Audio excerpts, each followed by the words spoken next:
Kevin Lee's next fight is being targeted. As per ESPN, the Motown phenomenon is set to return to welterweight again, as a fight with unbeaten prospect Sean Bradley is in the works for UFC 264, which takes place July 10th in Las Vegas. That same card is headlined by Dustin Poirier vs Conor McGregor, the trilogy.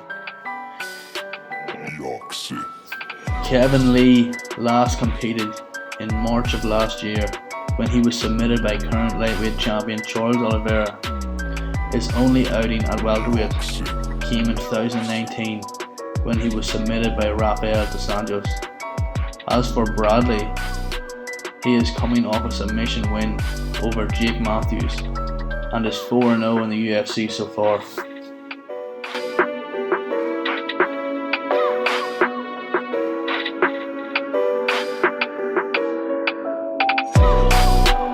Paul Felder reveals the spark to fight was no longer in him, which led to his retirement.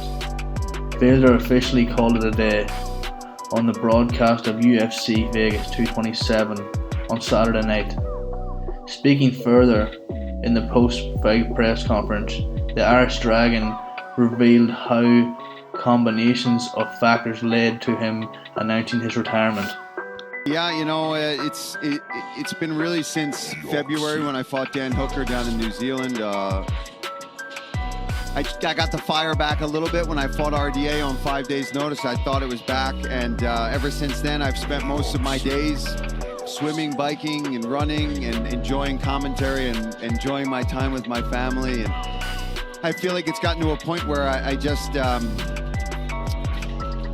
don't have that burning desire to fight up for many more years to become the champion. I always said if I don't see that title picture in the next year or so in my future, that I would retire, and I would do it for my friends, my family, and myself to save myself. I'm 37 years old. I feel very fresh. I love the UFC with all my heart for everything that they've given me, for every opportunity I've ever had to be sitting here at this desk, to be working on television. It's something I've always wanted to do, and I'm going to keep doing this. And I'm retiring officially from the sport of mixed martial arts and from the UFC.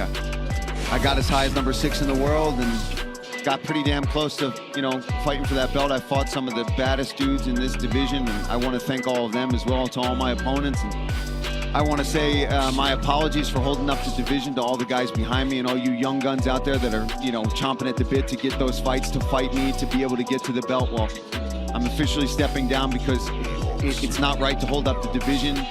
I wish more people would do this. When it's time, it's time. I feel it. I trust it. I'm confident in it. And yeah, that's it for me. I wish I had some gloves to kind of chuck up into the octagon, but I pretty much did that in New Zealand, and I pretty much meant it back then. And it's been a struggle to get motivated to get back into the gym ever since. So to all my fans and families and everybody that supported me, all you guys and everybody, I love all of you, all the producers, Dana White, the UFC, Hunter, thank you guys so much. Sean Shelby, the matchmakers.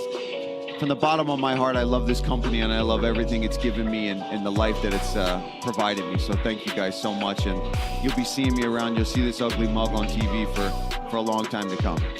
Here's what Paul Felder has to say. I don't think I'm going to get the belt. I don't think this is the first time where I finally really think, after those 2 losses in a row, watching these guys like Jack Carr break their arm, watching guys like Cowboy Cerrone fight 5 more fights than I think they should.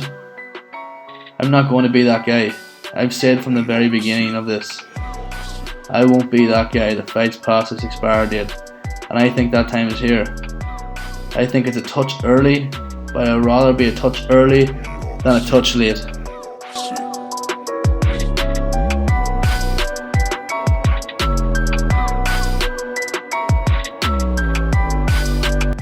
Jake Paul renewed his rivalry with Cody Garbrandt. After Garbrandt was outpointed and dominated by Rob Font, in the main event of UFC Vegas 27. Paul sent out tweets mocking the former champion right after the fight. What's worse, Cody losing or him not being able to ride a roller coaster due to his height requirement? Garbrandt didn't take long to respond. He replied, "Roller coaster these nuts." Garbrandt previously took issue with Jake Paul last month following the latest win over Ben Askren, with Paul challenging Daniel Cormier, Tyron Woodley and more.